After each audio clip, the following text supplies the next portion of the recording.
Olá, vamos continuar o nosso estudo do livro Nefesh HaChaim, escrito pelo Rabino Chaim Volozhin, e agora estamos no capítulo 6, capítulo muito interessante, que vamos falar sobre o pecado do Adão, primeiro ser humano.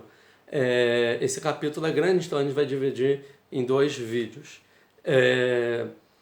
Na aula passada, a gente explicou toda a configuração dos mundos, a estrutura dos mundos espirituais, e a gente entendeu o porquê na alma do ser humano ele consegue ter relação a todos esses mundos espirituais, desde os mundos mais superiores até o mundo mais inferior, que é o mundo que a gente vê com os nossos próprios olhos, o mundo material.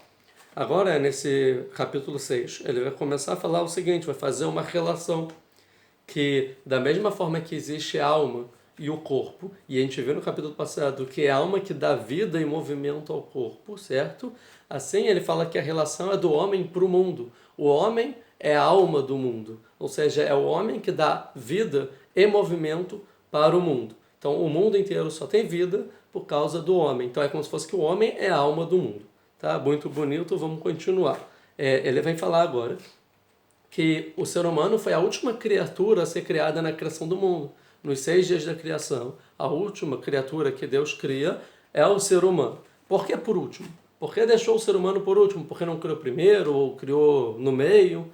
Então ele vem explicar o seguinte, porque precisava ser assim, porque como o homem engloba toda a criação precisava ter sido criada antes, porque cada parte individual específica da criação deu uma parte dela, da vida dela, para criar o ser humano. Querendo dizer o seguinte, que Deus criou todo o mundo, tirando o ser humano, e aí cada parte da existência que foi criada deu uma porção dela para ajudar na criação do ser humano, já que o ser humano é composto das forças de todo o mundo, de toda a existência. Então todo mundo contribuiu para a existência do ser humano. Então aqui ele explica um dos segredos mais fantásticos e simples que a Torá conta, que quando Deus vai criar o homem, ele fala, nascer Adam betzalmenu kedmutenu, faremos o homem a nossa imagem e semelhança. A gente já explicou o que é imagem e semelhança, mas por que faremos no plural? Aqui tem, né, as pessoas falam, vem faremos, então quer dizer que tem 2 deuses? Não, porque está escrito depois que Deus fez, no singular. Mas por que ele fala então faremos? Explica que, porque Deus está falando com toda a existência que ele recém criou. Ele falou que existência, faremos todos nós juntos o homem, ou seja, o homem vai ser aquele composto pela força do mundo inteiro e através dele vai ser dada a responsabilidade do que vai acontecer com o mundo. Ele vai poder interferir em todos vocês. Faremos o homem, a nossa imagem e semelhança. A gente já viu que imagem é um aspecto em comum, que ele vai ter força. Então vocês têm determinadas forças, essas mesmas forças que vocês têm, o homem também vai ter. E assim do aspecto de Deus também, da mesma forma que eu sou o dono de todas as forças, o homem vai ser o dono de todas as forças. Faremos o homem a nossa imagem e semelhança, e aí eles concordam, tá? Então, isso ele vem explicar, e agora ele vem dizer o seguinte, então que o ser humano a construção do ser humano é a construção do mundo inteiro, que tem dentro espiritual, que eu falei, a forma ideal, né, espiritual do ser humano é a forma do mundo inteiro. E aqui vai entrar então num apêndice que vai falar sobre o pecado do primeiro ser humano, do Adão e da Eva, que está falando que é o seguinte, que o ser humano era assim, completo, antes do pecado de Adam Arishon, do pecado, né, que o Adão comeu, a fruta que Deus proibiu. Então ele vai dizer que isso foi antes. Por quê? Que antes do homem pecar, né, a priori, o homem era composto somente das partes do mundo boas, elevadas, santas, corretas. Ou seja, o mal que existia no homem estava separado do homem. Tá? Porém, depois que o homem pecou, essas forças se misturaram, ou seja, o mal se misturou dentro do homem. E como o homem é composto de todos os mundos espirituais, não só então a força do mal se misturou dentro do homem, como se misturou em todos os mundos espirituais. Quer dizer que desde que o homem pecou, todos os mundos espirituais têm um pouco de mal e um pouco de bom. Está tudo misturado. Isso ele vem dizer. Tá? Agora, prosseguindo. Por isso que o nome do pecado da árvore é a árvore do conhecimento entre o bem e o mal. Só que a palavra conhecimento está má traduzida, que em hebraico seria Etz Adat Tov Vara, e Dat, aqui ele vai dizer claramente que significa conexão. Então, na verdade, é a árvore da conexão entre o bem e o mal. Que quando o homem comeu o fruto, ele conectou o bem e o mal em todos os mundos espirituais, agora tem a conexão entre o bem e o mal, tudo junto e misturado. E aqui ele vai dizer o seguinte, então quer dizer que antes do homem ter comido o fruto proibido, quer dizer então que ele não tinha livre-arbítrio, né? É porque ele só tinha o bem a princípio. Ele vai falar que não, que mesmo antes do homem ter comido o fruto proibido, ele já tinha livre-arbítrio. E qual é o livre-arbítrio? O livre-arbítrio era composto no seguinte, que o homem, com certeza, antes de comer o fruto, ele era totalmente correto, elevado, puro, santo, não tinha nada de mal. Porém, o mal já se encontrava no mundo e o homem tinha a liberdade de, se quiser, ele podia entrar no mal. Ou seja, o mal era externo a ele, tudo bem. Ele não se interferia pelo mal, mas ele tinha o livre-arbítrio de, se quiser, ele escolher a ter o mal. Ele dá o exemplo, é igual uma pessoa que, se quiser, ela tem a liberdade de pular na fogueira. Ou uma pessoa não vai, normalmente não pula na fogueira, mas ele tem a liberdade, o livre-arbítrio para pular na fogueira, sim, tanto que várias pessoas pulam. Então a mesma coisa aqui, o homem não tinha o mal, ele via, todo mundo sabe que pular na fogueira é ruim, né? A mesma coisa, ele sabia que entrar no mal era ruim, mas ele tinha liberdade para entrar.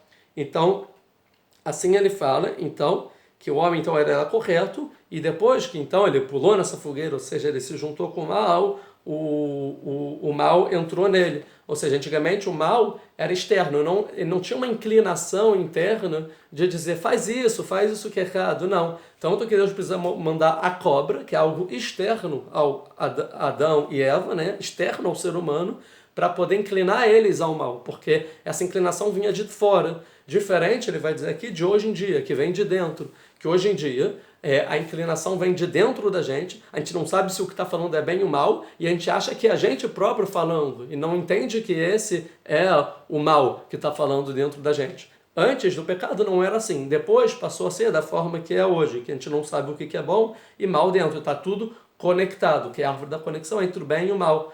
Então, assim ele vai continuar falando que ele fala da conexão, segundo, e depois ele continua falando assim, então, que o mal então agora está dentro do ser humano. E dentro de todos os mundos espirituais também, já que o ser humano engloba todos os mundos espirituais. Então, nos nossos atos, hoje em dia, existe uma mistura entre bem e o mal, e é muito difícil a gente discernir o que é bom e o que é ruim. Quando o nosso ato é bom e quando é ruim. Quando os nossos pensamentos e sentimentos são bons ou ruins. Isso é muito difícil de entender. E ele fala que, na verdade, é quase impossível. Ele não fala que é impossível. Ele fala que é quase impossível, certo? Que uma pessoa faça nesse mundo um ato bom, que dentro desse ato bom não tenha nenhuma inclinação ruim, nenhum pensamento ruim, seja totalmente puro e refinado. Da mesma forma que é quase impossível que alguém faça um ato mau, que dentro desse ato mau não tenha um pensamento bom. E esse é o perigo, né? Os pensamentos bons dentro dos atos ruins e o vice-versa. Isso é quase impossível hoje em dia, o que antes não seria totalmente o normal, né? Antes do pecado. Então assim ele vai explicar, mesmo um sábio completo que nunca pecou, sim, mesmo que ele nunca pecou, que ele é totalmente afastado do mal, é muito difícil dizer que todos os atos bons que ele fez a vida inteira, nenhum ato, é muito difícil dizer que não teve pelo menos um ato que não foi completo. Ou seja, ele diz que mesmo os grandes tzadikim, mesmo os atos deles todo dia, nem sempre eles são totalmente completos. Tá bom que não tem mal, mas é completo, é perfeito, é da forma que não poderia ser melhor, isso é muito difícil. Assim ele vai explicar um versículo em Eclesiastes, capítulo 7, versículo 20, versículo famoso, que Adam en tzadik baaretz asher yaseh tov velo yirete, que o homem não tem um justo na terra que faça o bem e não faça o mal. E aqui ele vai explicar que essa tradução está errada, porque no final não está dizendo que não tem um justo que não faça o bem e não faça o mal, ou seja, todo mundo peca, não é isso. Ele diz que ret aqui não significa mal, é pecado, e sim significa falta, ou seja, que não tem um justo na terra que faça sempre o bem sem nenhum tipo de falta nos seus atos bons, que não daria para melhorar. Essa era a ideia. E aqui então ele vem dizer o seguinte, então o mal e o bem estão totalmente misturados nesse mundo, e por isso então que quando o ser humano ele falece e ele vai para o julgamento divino e Deus vai julgar os atos deles, se foi bom ou ruim. Sim, precisa de muitos pensamentos, muitos julgamentos para você conseguir diferenciar cada detalhe de cada ato, pensamento e sentimento e comportamento que o homem teve no mundo, para você saber exatamente diferenciar o que em cada ato, em cada pensamento foi bom e o que foi ruim, saber passar a peneira no bem e mal dentro das próprias ações que podem ter mal e bem misturados. Assim ele explica em Kohelet, em Eclesiastes 7, versículo 29. Asher asa Elohim et Adam yashar, que Deus ele fez o homem correto. Verrema, porém eles o que? Os pecados, as faltas, bikshu resbonot rabim, eles exigem muitos cálculos, que precisa se calcular muito bem por causa das faltas, se realmente o que tem de bom e ruim em cada ato. Aqui ele vai continuar e vai falar o seguinte, que no momento que o povo judeu recebeu a Torá, o mal foi eliminado do povo judeu. Então tudo isso, o mal que tinha dentro do ser humano, foi eliminado. E o ser humano voltou ao nível de Adam Arishon antes do pecado. Tá? Assim ele vai dizer, porém, quando o povo voltou a fazer o bezerro de ouro, poucos dias depois, né, do recebimento da Torá, 40 dias depois, voltou de forma externa o mal para dentro do povo judeu, e assim voltou a condição do povo judeu da mesma forma que era depois do pecado de Adam Arishon. Então, a princípio, nada resolvido. Desculpa. E aqui, então, ele vai explicar o seguinte, que Deus ele fala um mandamento para Adão em Gênesis, capítulo 2, versículo 17, que que no dia que você comer do fruto, né, da conexão do bem e do mal, você morrerá. E ele vai falar que isso não é um castigo, de jeito nenhum, porque tem um conceito que a gente aprende em Lamentações 3:38, que não tem nada que sai de Deus que é ruim. Deus não tem castigo. O que ele vai explicar? Então, porque vai morrer? Ele fala que é consequência. Que é igual você fala para uma pessoa assim, que essa planta é venenosa. Se você comer essa planta, você vai morrer. A mesma coisa ele está querendo dizer o seguinte, essa fruta, essa árvore, se você comer, saiba que o mal vai se misturar com o bem dentro de você e não vai ter mais conserto para você, a não ser passando pelo processo da morte. Que somente pelo processo da morte você vai conseguir se refinar a ponto de tirar o mal de dentro de você e assim você ser um ser humano consertado da forma que você era antes do pecado, que é o objetivo da criação, que é a estrutura de todos os mundos espirituais sem o mal. Tá? Assim ele vai dizer, e depois ele vai dizer que porque Deus ele afasta, ele expulsa o ser humano do jardim do Éden. Porque está escrito para ele não tocar na árvore da vida. Porque se ele tocasse na árvore da vida, tinha lá a árvore do conhecimento do bem e do mal, da conexão do bem e do mal, tinha a árvore da vida. A árvore da vida, o que acontece? Que se ele comesse, ele ia viver para sempre. E aqui ele pergunta de novo, então porque é um castigo? E fala, não, na verdade é uma bondade de Deus. Deus afastou o ser humano do jardim do Éden por bondade. Por que por bondade? Porque se o ser humano, depois de pecar, ele comesse árvore da vida, ele ia viver para sempre, porém com o pecado dentro dele. E ele nunca ia conseguir chegar no melhor patamar que um ser humano podia chegar, que era o objetivo da criação. Logo ele fala, eu vou te afastar do jardim do Éden para você não poder comer a árvore da vida, para você passar por todo um processo, morrer, poder assim refinar a sua alma, da forma que a alma se desprende do corpo, a alma então se eleva para perto de Deus e assim ela se refina, para depois os dois voltarem juntos e aí o ser humano ser da condição certa.